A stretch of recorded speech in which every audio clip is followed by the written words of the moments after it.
So, Boss Nigel, no? Paparating na yung season 9 natin ng Ego of this coming October. Nakita mo naman ako sino yung mga draftees, no?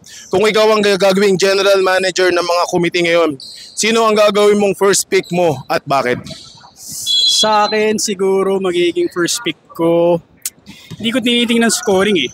Mas gusto ko yung contribution sa depensa at saka sa rebounding. So siguro for me, kuha ko ng malaki. Si Pedrano. John Iris Pedrano. Para bago yun sa sagot natin. Bakit si Pedrano? For me kasi meron na siyang offense eh. Pero siguro hindi rin na-appreciate yung presence niya sa ilalim. So medyo nakakatakot pag da-drive ka tapos makikita mo siya medyo nakakailang eh. So kailangan namin yun if ako yung general manager. So Okay, so ngayon, determine na natin yung first pick mo. No? Sino ang hindi mo kukunin out of the draftees?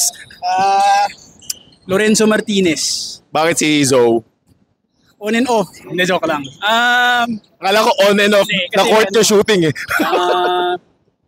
Masarap sa kalaban eh. Kasi nasi-stretch niya yung floor. So, syempre ako, nasa-challenge ako na habulin. So, yun yung hindi ko siguro ita-draft. So, para kalaban ko siya. Okay, thank you, thank you.